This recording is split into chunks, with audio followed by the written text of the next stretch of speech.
You're listening to the Really Useful Podcast. This is the tech podcast for technophobes from makeuseof.com.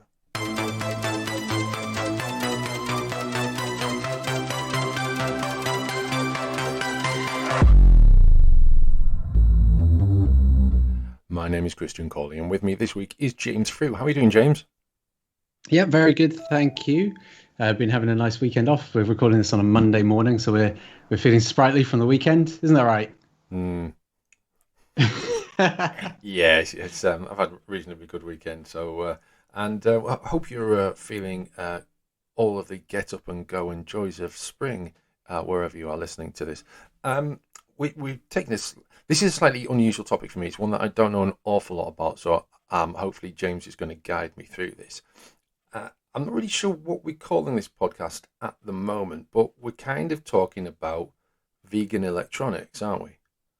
Yeah. So this is a topic that I've been exploring over the past couple of months in bits and pieces on the site. So if I said to you vegan electronics, I guess what do you think of when you hear that? What I want to think of is hippies sitting on a campfire playing an acoustic guitar, refusing to go beyond any form of complaining that Dylan went electric, basically. And I know that's absolute nonsense, just the way my mind works. Yeah. No, and it's fair. I think that's what a lot of people, there's been a movement towards veganism over the past few years. You've probably heard of the movements like Veganuary, which is every January, a couple of organizations come together and they encourage people to switch to meat alternatives and that kind of stuff. Mm-hmm. And there's a couple of reasons why it is growing in interest. There's been a few Netflix documentaries that really harness people's interest, like Cowspiracy a few years ago. And these are things that look at the industrial practice of meat production and those kind of things. Mm. But then also there's the interest in climate change and the way that we treat the world. And generally speaking, people think that eating plant-based, so non-meat, is the less damaging version of agriculture. So people have become more interested in it in the past few years, but there is still this perception of veganism as being the sort of 60s and 70s hippie movement. So then it leads you to think, well, veganism is a movement about food predominantly, but it's also a lifestyle. So as I said, it's based around a load of different feelings about climate change, about sustainability, kindness. There's a lot of different things that actually go into the movement aside from just food. And so a lot of people find themselves, if they are moving towards a vegan or plant-based lifestyle or trying to remove animal products from their life, they tend to look at their clothes. Clothes is a good example of vegan lifestyle, where people have stopped wearing coats with duck feathers in them, for example. Yeah. And there's protests about a company called Canada Goose, which has questionable standards about how they get the feathers for their jackets and things. And so the logical extension of that then is what materials are being used in the products that you consume and buy every day. And that's where I started looking at this from, was that about 6 months ago, we changed the format on our buying guides. So in case you haven't listened before, I'm the buyer's guide editor. So I look at a lot of these different guides and we do a lot of headphone guides. Yeah. And one of the things you start to notice when we're entering specifications is how many of them use leather in the construction. So both Christian and I at the moment are wearing over-the-head headphones. So there's a little bar that goes over the top of your head. And to make that feel comfortable, so it's not just plastic, there's usually a bit of material on there. And it could be felt, it could be synthetics, but quite often, particularly in premium sets, it's leather. And this isn't something that the manufacturers make a big deal of. So it can be quite hard to find. We've spent quite a long time looking at forums, reading things. They don't, I think probably because of the perception, they don't like to tell you that it's got leather in it. And it was that line of thinking that led to me to create the vegan-friendly headphones list that we've got on the site now. So some of them are actually big brands. You don't actually have to look very far to find vegan-friendly headphones. So these are ones without leather. That's predominantly what we're talking about in this specific instance. So the 7 that I chose for this was the Apple AirPods Max, the House of Marley Positive Vibration XL, the House of Marley Rebel BT, the Jabra Elite 85H, which is my headset of choice, the Bose Quiet Comfort 35.2, Anker Soundcore Life Q20, and the Sony WH-1000 XM3. which is a very catchy name. But those brands, some of them don't use leather at all. Some of them do. Some of them will use it in a whole range of products. Some of them will use it in ones that sound very similar but aren't that particular model number. And that's the case for Sony. So Sony have terrible names for their products. So if you search for something like the WH2000, I mean, this is just me making it up, but if it was the WH2000 XM3, it could well have leather in it. So you've got to be quite picky when it comes to looking at these details, because brands like Bose have actually committed to not using leather in any of their products. But as I said, Sony don't do that. So you do have to pay close attention. So do you know what your ones are, Christian? Well, I'm using Sennheiser. I'm one of those people who can't tell the difference between leather and faux leather. Sorry, leather and faux leather. So I have no idea, and I don't have the packaging for these anymore. So I would need to, and I can't find a model number on them. So yeah, I'm reasonably confident they're not knockoffs. But I don't know. But I mean, the strap across the top doesn't feel like leather. It feels a bit synthetic. But around the ears, I would not like to make a decision either way. Yeah. Oh, that's something that I should have pointed out as well, is that sometimes the ear pads will be leather. Now that's rarer than the strap across the top. And that's because leather can interfere with the noise cancelling in some of them. Right. So sometimes it feels a bit funny, or it can get a bit sweaty on your ears. So they don't typically use leather in the construction of the ear pads, but it can happen. Some of them do use it. I think these have noise cancellation. So based on that, I'm going to confidently, with absolutely very little ground, so maybe I could move into politics, declare that these are vegan headphones. Yeah, of course, that's where what I was going to mention is that I should have been clearer about what is actually used instead of leather in the construction of these. So quite often you'll see things called PCU leather or leatherette. There's loads of different names for it, but essentially it's plastic that's meant to seem like leather. So it has a very similar feel, but it's designed specifically to replicate leather, but without, animal products. Okay. And the interesting thing is, although we associate leather with premium products, some of these actually feel more premium, even though they are cheaper to make, because obviously getting animal products is more expensive than being able to make a material in a factory and buy it en masse. So it can sometimes mean that you get a more premium feeling headphone, but for less money than if you were to buy the leather version. Yeah, like I say, I'm very poor at spotting the difference between real leather and fake leather. I wore a fake leather jacket for many years, a long time ago, thinking it was real leather. Yeah, it's very convincing, and especially because, like, in terms of leather jackets, a proper, nicely done up, well insulated one is really expensive. And so when you come across something like there's a famous market in London called Camden Market. I used to go there a lot as a teenager, and you could walk into a shop that had loads of leather jackets, and some of them would be hundreds of pounds, and some of them would be about 50. And you think, oh yeah, I've got a really good deal. But what you don't realize is that, of course, it's not actually leather, but it's a good enough replacement that you wouldn't know. So that sometimes makes people question, well, if there's no practical difference between the leather one and the fake leather or plastic leather, then why choose the leather one? I think that's really the key to why a lot of people who aren't vegan or don't follow that lifestyle may still opt for one without animal products in it. Because a lot of people go, well, if I'm paying more for the animal one, but also it has animal products in it, and it might not be as good or as long lasting, so why wouldn't I just choose the cheaper one that hasn't had to have animal involvement?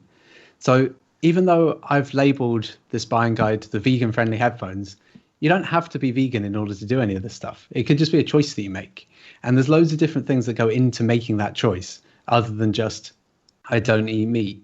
There's lots of people that eat meat, but also might choose vegan friendly headphones or not to wear the leather jacket. So, Surely there is enough processed leather in the world already that actually there isn't really any need for any more leather manufacture. Just recycle old coats and jackets and bedding and car interiors and what have you. there is probably an option for it, but whether it be economical for the brands to do it, I don't know. Mm. When you start to look at, say, plastic recycling, a lot of it's actually it's a really complicated issue that on the face of it sounds great. Yeah, of course we want to reuse stuff because that sounds more sustainable. But then imagine you've got a plastic Coke bottle, for example. You put it in your recycling at home. Then what happens to it? So it goes to a plant where it gets sorted. And then from the sorting plant, it has to be shipped to a different place. And then from that place, it then needs to be processed. Not all of the material will be useful. So maybe you get a sixth of a bottle of useful plastic to be recycled from it. Then what happens to it? It has to be put into another set of material so that someone can buy it and then shipped to another location. Now, if you think about the environmental impact of shipping it all those different places and the energy involved in melting down the plastic, making sure it's clean, the human effort involved in checking it's the right type of plastic, that it doesn't interfere with other types of use, because sometimes recycled plastic ends up in medical products, for example. So you can't have the wrong type of plastic being used in something so serious. So there's a lot that goes into it to get the output. And it's not always economical then for it to be used in certain products, which is why you don't tend to find your drinks bottles, say, made from recycled plastic, because it's too expensive for them to actually buy that plastic rather than just using virgin plastic or new plastic. And I imagine it would be a similar situation with leather. Yeah, you're probably right. Recycling plastic's a really complicated thing because there's so many different types of plastic and so many ways that it can be reused. Many years ago, was this my first proper job? Sorry, it depends what you call a proper job. No, this was my first job that didn't involve delivering newspapers. I did a night shift at the factory where my dad was the logistics guy, and it made subducting for cable TV, optical cables. And so around, this was, what was it, 95, 96 time. And there's a big rollout in the UK, you may remember, James, of cable TV at the time with Comcast. It later became NCL, later became Virgin Media. And basically these huge lengths of plastic subducting were made. But if they were made incorrectly, they immediately got shredded and then reconstituted. But that's just one type of plastic. They could reuse that plastic pretty much overnight. But that's just one type of plastic that isn't particularly useful in many other ways. So the whole plastic thing, as you know, there is complicated. And we'll take a moment from our usual podcast proceedings to just remind you that the Really Useful Podcast can be found pretty much anywhere you find podcasts. So we're on Apple Podcasts, we're on Spotify, we're on Google Podcasts. We're hosted at transistor.fm, so you can find us there as well. We're also on YouTube and, of course, on makeuseof.com. Now, however you subscribe to the Really Useful Podcast and listen to us, it would be amazing if you could take a moment to leave us a review on Apple Podcasts. That will help us to find new listeners and take our podcast to ever greater heights. You'll find the link to our Apple Podcast page in the show notes. Thanks a lot. Do you know, something's come to mind whilst we've been discussing this, and that is the fact that I mercilessly mocked the idea of vegan electronics earlier, forgetting very conveniently, I suppose, that I actually have a part vegan diet because I can't take dairy. So, egg on my face. I can eat eggs, but yeah. I was going to say, weird choice of phrase there. So it's not just headphones, though, is it? There are other aspects to vegan electronics. Yeah, so as we've sort of been discussing, most people come to veganism because of the food, but depending on your beliefs and the values that you hold, you may extend it further into lifestyle things, which is why we've ended up talking about the materials in headphones. But you could extend it slightly further too, into a lot of people have, certainly in the modern times, a version of compassionate veganism, which is basically that we should be treating the world, animals, and other living beings carefully and treat them all as equals.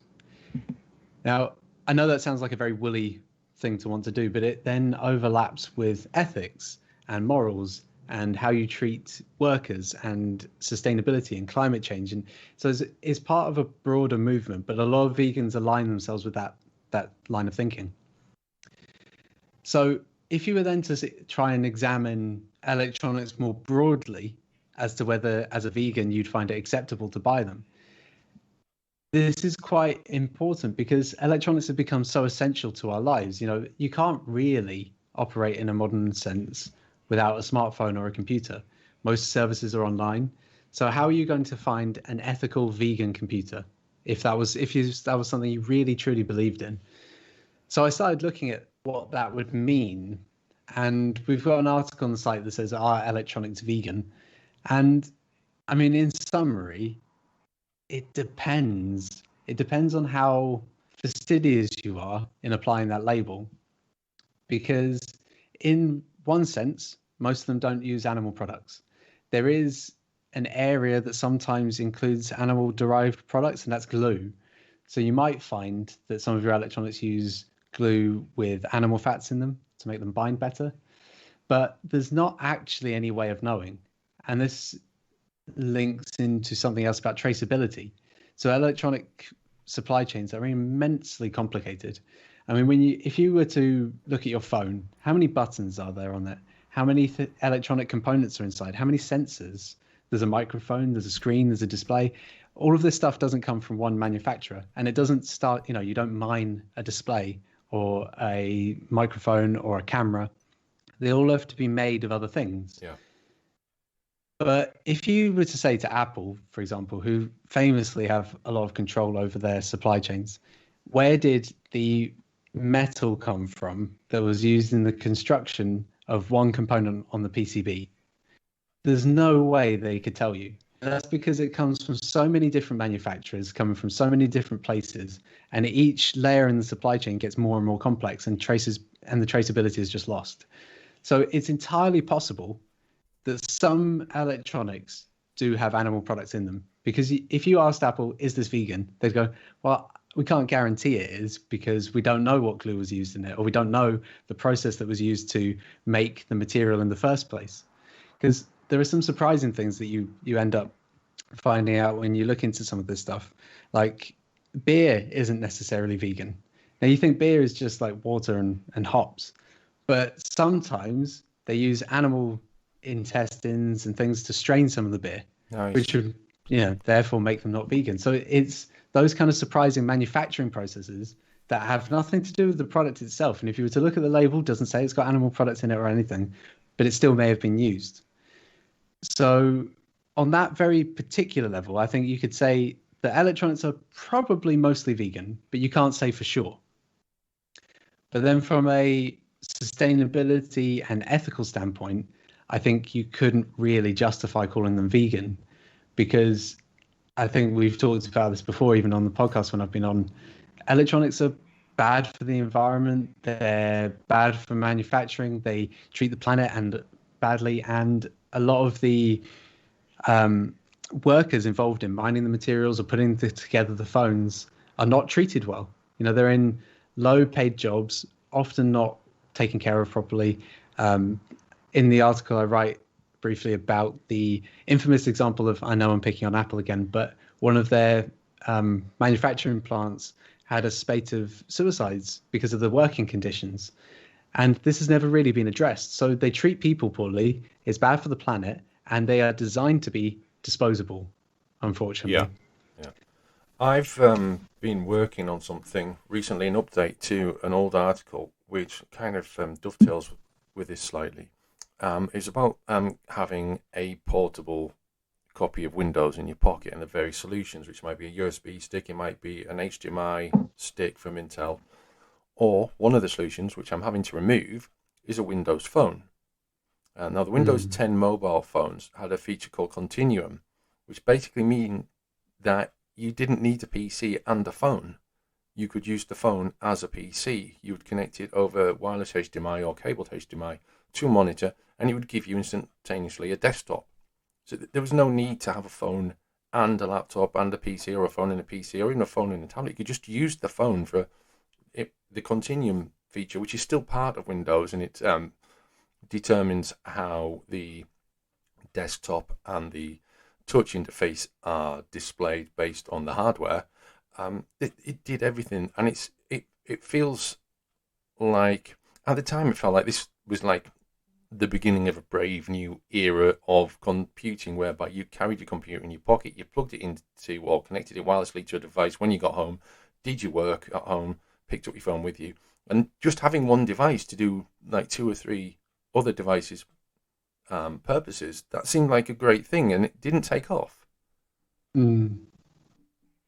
Yeah, and that would have eliminated the need for multiple bits of hardware going out of date or needing Yeah, replacing. And it also would make it less energy intensive, because yeah, when you're at home, like looking at my setup right now, I'm using a desktop computer, I have a tablet next to me and my smartphone. Now, all of those things need charging, of course. So, but I'm not using all of them at the same time, yeah. but they're all using power. So even though my phone isn't plugged in, at some point it was, and it's now discharging, even though I'm not doing anything with it. So at some point, then it'll need to be recharged using more power. So if you could have just one device, it would cut down on a lot of these issues. It would cut down on the manufacturing of it. The repair wouldn't be as intensive if you have multiple devices. Yeah, it sounds like a great idea. But I mean, the cynic in me says the reason it never went anywhere is because there's too many vested interests in making you buy multiple devices. I don't think you need to be cynical to feel that. I mean, Yeah, maybe not. Samsung still have theirs, but and I know they are trying to push it a bit more. But I think it might be, maybe it's just there's a limited audience for it. I've just taken my Samsung tablet, which I mentioned earlier, has a feature called Samsung Dex, which also appears on the Galaxy phones. I'm just going to I'll put a link to the show notes in this, because there is an article on this on Make Use of. There it is there, James. So I just Oh basically yeah. swapped from Android to that, and it's sort of it's a bit like Chrome, and it works absolutely fine. It's very nice, sort of Android slash Chrome slash Linux desktop interface, and again, this connects. I can use it like this with a keyboard, or I can connect it to a TV or a monitor with a keyboard, etc. And again, it's one device that fulfills two or three other requirements, and it baffles me. Continuum came along. I was checking the notes, because basically this article I'm working on, I've had to cut out the Windows Mobile bit, because we don't tend to include things about unsupported operating systems. Windows Mobile 10, Windows 10 Mobile, end of life was January, I think 2020. It was only 2020, now 2021, so I'm not going to include it. That article that it was based on was from 2016. So, this technology has been in our hands for at least 5 years, and yet, hasn't been embraced widely, hasn't been promoted, presumably. But then again, I wonder, and I do agree with you, James, but then at the same time, I wonder why introduce a technology and a feature and then not make the most of it. It would seem to me to be a massive selling point, and yet the PR people, at least, don't see it that way. The problem is there's so many different competing interests, isn't there? So you'll have had a team probably in Microsoft that went, "This is an amazing feature, let's put it in." But then another team that went, "Yeah, but we're the hardware division. We're not going to say, please just buy one device. We manufacture tablets and we've got a Surface line and all of those kind of things." They go, "Yeah, but it's an amazing technology." But the business interests tend to not align. And that's often the case with pretty much everything we've spoken about today, is that making a more sustainable phone is not impossible. There's a company called Fairphone, which I think I've spoken about before, that are doing exactly that. They're trying to make the phone more ethical, longer lasting, easy to repair, all of these good things.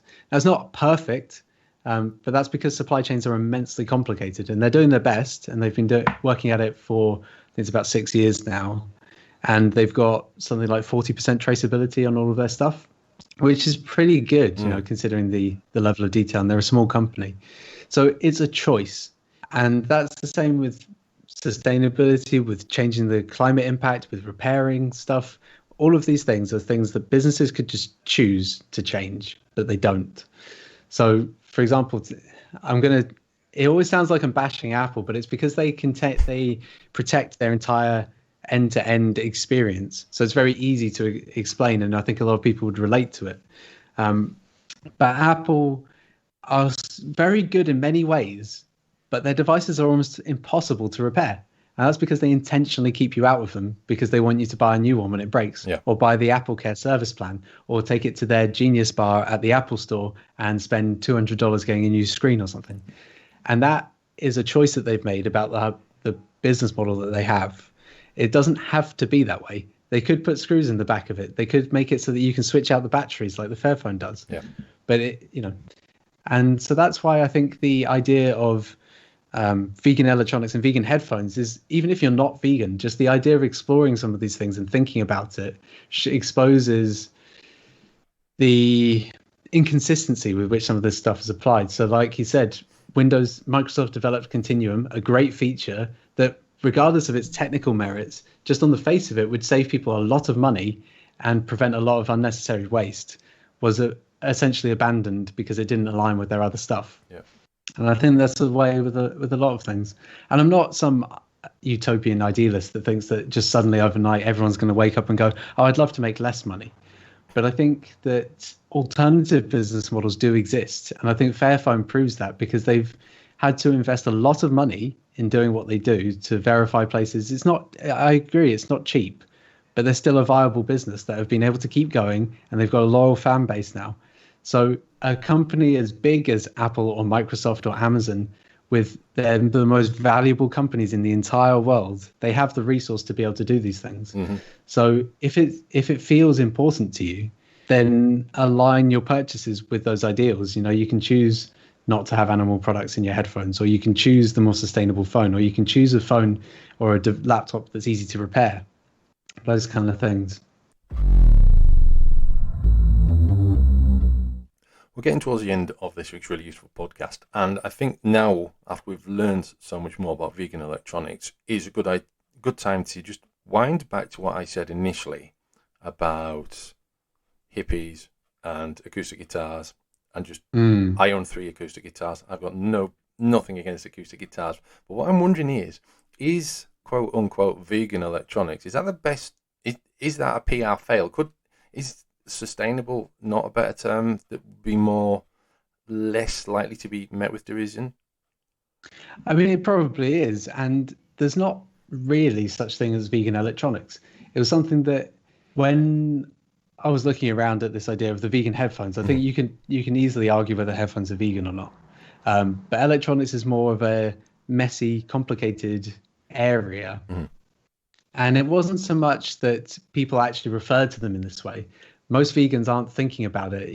It's not an area that a lot of people put emphasis on with a vegan lifestyle. Okay. But I felt like, after working on the headphones article, it was worth exploring. Do electronics align with a vegan attitude, or at least a more like hardline vegan attitude? Most people still, if they move towards veganism, they are still mostly going to be thinking about food. And there's nothing wrong with that. It's a huge impact on climate change. It's kinder to animals to not need to kill them for your meat and all that stuff. Like, there's nothing wrong with, if that's your level, then that's fine. But some people do think about them a bit further, and I thought it was worth exploring this idea and this angle. But ultimately, you're right that the vegan electronics thing is about sustainability and ethics. And those are topics that I think are far more broad than just veganism, and it encompasses a lot of different things. But it's certainly worth thinking about. And if you are vegan or you follow a vegan lifestyle, then you can make more positive changes about the way you purchase electronics or the way you use them and things like that. Yeah. But I don't think there's anyone out there saying, there's no vegan movement saying electronics should be vegan, and no manufacturer is branding their laptop a vegan laptop or anything, at least not for now. So it's more of a term that came as a result of the way that I was researching this article and the angle I chose to take, rather than a conscious effort on behalf of branding experts. I do wonder if a laptop termed vegan might be mistaken for an item of food anyway. Yeah, like a vegan chocolate laptop or something. Yeah. Right, okay. Do you have anything to add? Or anything we've missed? No, but coincidentally, last week, just after we talked about what the topic for this week's podcast would be. Another journalist in the UK called Becca Caddy published an article on Tech Radar called Sustainable Sound, How Headphone Speakers and Turntables Are Going Green, which I think is an excellent sort of addition to what we've been talking about. And in it, she interviews some of the brands. Like I mentioned that in my vegan headphones article, I included House of Marley, and they are an excellent eco-friendly brand that's sort of loosely associated with, as you would guess, the estate of Bob Marley, the reggae legend. And it's really worth a read about how some of these smaller brands are starting to push towards more sustainable manufacturing and products and making it easy to repair. And yeah, it's really interesting. Okay, so we'll provide a link to that in this week's show notes, along with everything else we've discussed in this week's really useful podcast. Well, that concludes the discussion for this week. As ever, get in touch with us. Big thanks to James Frew for joining me this week. I've been Christian Corley, and hopefully we'll be next time as well. Until then, it's goodbye.